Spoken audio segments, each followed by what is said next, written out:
Lascaux est un site complexe en ce sens que du point de vue de la chronologie, il demeure difficile à situer exactement dans le temps. Ce qui ne veut pas dire qu'il ne soit pas possible de le situer relativement par rapport à d'autres œuvres, à d'autres panneaux et à d'autres grottes.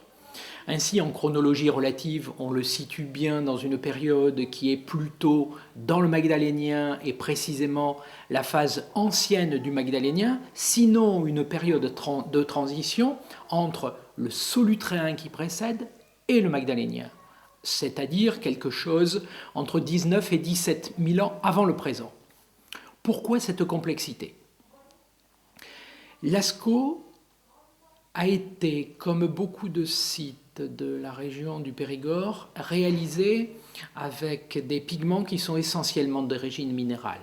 Malgré toutes nos tentatives, des dizaines d'échantillonnages dans la grotte de Lascaux, nous n'avons pas trouvé de matière organique qui permette une datation par le radiocarbone. Donc les œuvres ne sont pas datées directement, à la différence par exemple des œuvres de Chauvet, qui vont impliquer une révolution importante, précisément parce qu'on a une datation directe. Et on sait que c'est à 32 000 ans que l'on a une information et qu'a été formé le charbon de bois. Rien de tel à Lascaux. Donc on date par comparaison stylistique avec d'autres styles, avec d'autres œuvres, ou bien à partir des données de la culture matérielle.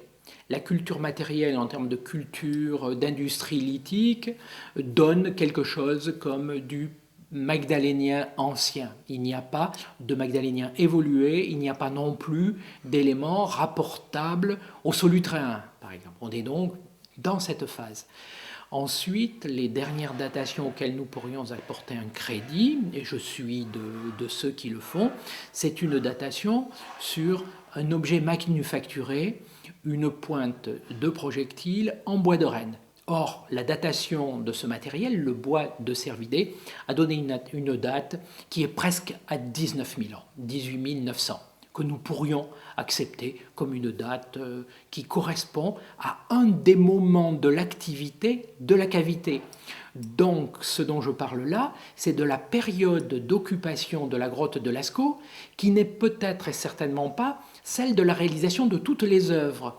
Parce que autant dans Lascaux, il y a des secteurs où les œuvres se sont complétées les unes les autres pour enrichir la totalité de la paroi, mais on a quelques exemples, comme par exemple le panneau de la Vache Noire, où l'on voit bien qu'il y a eu d'abord une frise de chevaux, se dirigeant vers la gauche, cette longue cavalcade polychrome, et à un moment donné, il y a un grand bovidé noir, la dite vache noire, qui a été superposée et qui en a masqué un certain nombre.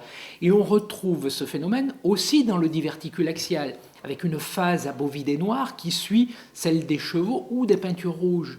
De la même manière, dans la scène dite du puits, où il y a sur le côté de gauche un rhinocéros et de l'autre côté cette scène assez fameuse avec un homme, ou en tout cas un anthropomorphe renversé par un bison blessé, il a bien été montré qu'au niveau de l'analyse des pigments, ce n'est pas du tout les mêmes peau et contenu et même mélange qui ont présidé à la peinture. Donc c'est deux phases différentes et on pourrait poursuivre ainsi. Donc Lascaux a été peint en plusieurs temps, en plusieurs phases et il serait logique de trouver les dates de la phase de réalisation de Lascaux étalées sur plusieurs centaines d'années et pourquoi pas quelque chose comme 2 millénaires.